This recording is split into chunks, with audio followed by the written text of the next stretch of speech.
Bienvenido a la ruta del libro, donde puedes llegar a todos tus libros favoritos. Recuerda darle like y activar la campanita para que no te pierdas ningún capítulo. La guerrarroba de los mundos, del escritor H. G. Wells, libro 2, La Tierra dominada por los marcianos, capítulo 3.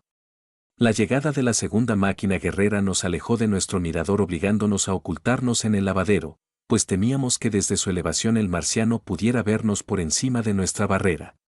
Más adelante comenzamos a no temer tanto el peligro de que nos vieran, ya que ellos se hallaban a plena luz del sol, y por fuerza nuestro refugio debería parecerles completamente oscuro. Pero al principio, la menor sugestión de proximidad de su parte nos hacía correr al lavadero con el corazón en la boca. Sin embargo, a pesar del riesgo terrible que corríamos, la atracción de la ranura era irresistible para ambos. Y ahora recuerdo con no poca admiración que a pesar del peligro infinito en que nos hallábamos entre la muerte por hambre y la muerte más terrible en manos del enemigo luchábamos, no obstante, por el horrible privilegio de espiar a los marcianos. Corríamos por la cocina con paso grotesco, en el que se notaba el apuro y el sigilo, y nos golpeábamos con los puños y los pies a escasos centímetros de la ranura. El caso es que éramos incompatibles, tanto en carácter como en manera de pensar y obrar, y nuestro peligro y aislamiento solo servían para acentuar aquella incompatibilidad. En Halliford ya había notado su costumbre de lanzar exclamaciones y su estúpida rigidez mental. Sus interminables monólogos, proferidos entre dientes, impedían todos los esfuerzos que hacía yo por hallar un plan de acción y, a veces, me llevaba hasta el borde de la locura. En lo concerniente a la falta de control, se parecía a una mujer tonta.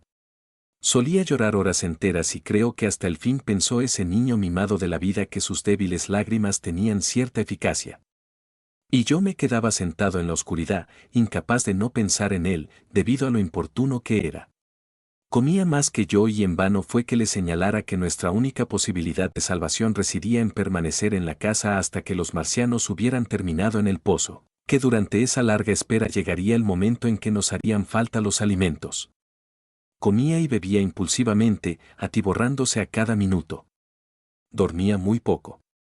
A medida que pasaban los días, su completa falta de cuidado y de consideraciones para conmigo acrecentó tanto nuestro malestar y peligro que, a pesar de no agradarme el método, tuve que apelar a las amenazas y, al fin, a los golpes.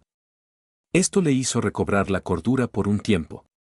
Pero era una de esas personas débiles y llenas de estulcia furtiva, que no hacen frente ni a Dios ni al hombre y ni siquiera a sí mismos, carentes de orgullo, timoratas y con almas anémicas y odiosas. Me resulta desagradable recordar y escribir estas cosas, pero las menciono a fin de que no falte nada a mi relato. Los que han escapado a los momentos malos de la vida no vacilarán en condenar mi brutalidad y mi estallido de cólera de nuestra tragedia final, pues conocen tan bien como yo la diferencia entre el bien y el mal, mas no saben hasta qué límites puede llegar una persona torturada.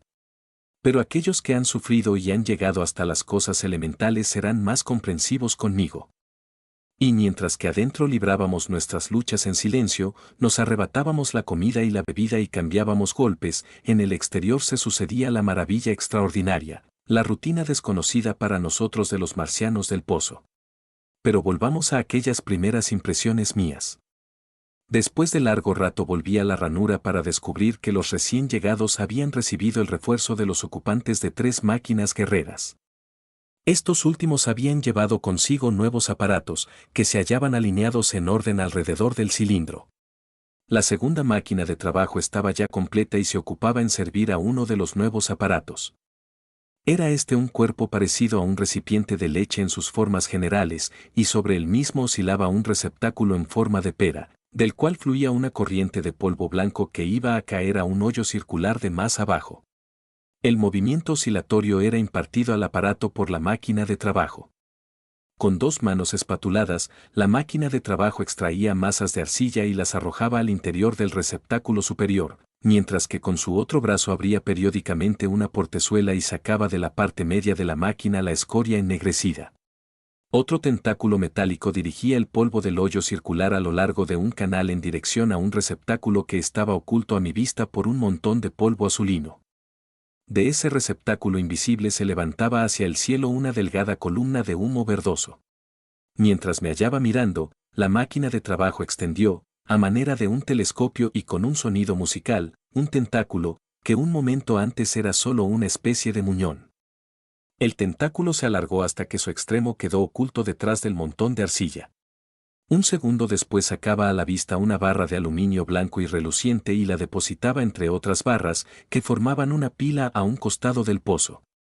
Entre el amanecer y la noche aquella máquina maravillosa debe haber hecho más de 100 barras similares sin otra materia prima que la arcilla, y el montón de polvo azulino se fue levantando paulatinamente hasta que sobrepasó el borde del foso. El contraste entre los movimientos rápidos y complejos de estos aparatos y la torpeza de sus amos era notable, y durante muchos días tuve que hacer un esfuerzo mental para convencerme de que estos últimos eran en realidad los seres dotados de vida. El cura tenía posesión de la ranura cuando los primeros hombres fueron llevados al pozo. Yo me hallaba sentado abajo escuchando con la mayor atención. De pronto hizo un brusco movimiento hacia atrás, y yo, temeroso de que nos hubieran visto, me acurruqué transido de terror. Él se deslizó hacia abajo sobre los escombros y acurrucóse a mi lado gesticulando aterrorizado, y por un momento compartí sus temores. Sus ademanes indicaban que me dejaba la ranura, y al cabo de un rato, mientras mi curiosidad me daba coraje, me puse de pie, pasé sobre él y trepé hasta aquella. Al principio no vi razón alguna para su terror. Habíase iniciado el anochecer y brillaban débilmente las estrellas, pero el foso estaba iluminado por el fuego verde. Toda la escena era una combinación de resplandores verdes y sombras negras que se movían y fatigaban la vista. Por todo ello pasaban los murciélagos sin detenerse. Ya no se veía a los marcianos, el montón de polvo azulino habíase elevado y los ocultaba a mi vista, y una máquina guerrera, con las piernas contraídas, se hallaba al otro lado del pozo. Luego, entre el clamor de las maquinarias, llegó a mis oídos algo semejante a voces humanas. Me quedé acurrucado observando a la máquina guerrera con gran atención y convenciéndome por primera vez de que el capuchón contenía realmente a un marciano. Al elevarse las llamas verdes pude ver el brillo aceitoso de su tegumento y el refulgir de sus ojos. De pronto oí un grito y vi un largo tentáculo que pasaba sobre el hombro de la máquina para introducirse en la jaula que colgaba de su espalda. Levantó luego algo que se agitaba violentamente y que se recortó oscuro contra el cielo estrellado. Al bajar el tentáculo vi a la luz del fuego que era un hombre. Por un instante estuvo claramente a la vista. Era un hombre robusto, rubicundo y de edad madura. Vestía muy bien, y 3 días antes debía haber sido un individuo de importancia en el mundo. Vi sus ojos muy abiertos y el reflejo de sus gemelos y cadena de oro. Desapareció detrás del montón de polvo y por un momento reinó el silencio. Después se elevó un grito terrible en la noche y el gozoso ulular de los marcianos. Me deslicé sobre los escombros, me puse de pie, me tapé las orejas con las manos y corrí hacia el lavadero.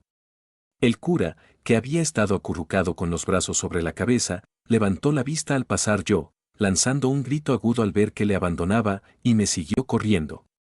Aquella noche, mientras nos hallábamos en el lavadero dominados por nuestro terror y por la fascinación que ofrecía la visión del pozo, me esforcé en vano por concebir algún plan de fuga. Después, durante el segundo día, ya pude considerar nuestra situación con más claridad. Vi que el cura no estaba en condiciones de ayudarme en nada, extraños terrores habíanle convertido ya en una criatura de impulsos violentos, robándole la razón. Prácticamente se había hundido hasta el nivel de un animal. Por mi parte, hice un esfuerzo y aclaré mis ideas. Una vez que pude hacer frente a los hechos con frialdad se me ocurrió que, por terrible que fuera nuestra situación, no había aún motivo para desesperar del todo. Nuestra salvación dependía de la posibilidad de que los marcianos tuvieran ese pozo como campamento temporario. Y aunque lo mantuvieran de manera permanente podrían considerar innecesario vigilarlo siempre y era posible que se nos presentara una oportunidad de escapar. También tuve en cuenta la posibilidad de abrirnos paso cavando en dirección opuesta al foso, pero al principio me pareció que corríamos el riesgo de salir a la vista de alguna máquina guerrera que estuviese en guardia. Además, tendría que haber cavado yo solo. El cura no me hubiera ayudado en nada. Si es que no me falla la memoria, fue el tercer día cuando vi morir al muchacho. Fue la única vez que observé realmente cómo se alimentaban los marcianos. Después de esta experiencia estuve apartado de la ranura durante casi todo un día. Me fui al lavadero, Quité la puerta y pasé varias horas cavando con mi hacha lo más silenciosamente posible, pero cuando hube abierto un agujero de más de medio metro de profundidad, la tierra suelta cayó con gran ruido y no me atreví a continuar. Perdí el ánimo y estuve echado largo tiempo en el suelo, sin valor para levantarme ni moverme. Y después de aquello abandoné por completo la idea de abrirme paso cavando. Tal era la impresión que me habían causado los invasores, que al principio no abrigué la menor esperanza de que nos liberara su derrota por los humanos. Pero la cuarta o quinta noche oí explosiones como los cañonazos. Era muy tarde y la luna brillaba en el cielo. Los marcianos habían sacado la máquina excavadora, y salvo la máquina guerrera, que se hallaba en el lado opuesto del pozo, y una máquina de trabajo, que laboraba en un rincón fuera de mi campo visual, el lugar estaba desierto. Excepción hecha del resplandor pálido de la máquina de trabajo y de los listones de luz lunar, el foso se hallaba en la oscuridad y reinaba allí el silencio, que interrumpía solo el tintineo musical de la máquina de trabajo. Oí aullar a un perro y ese sonido familiar me hizo aguzar el oído. Llegó entonces hasta mí el detonar de potentes estampidos. 6 detonaciones llegué a contar y después de un largo intervalo resonaron otras 6. Eso fue todo.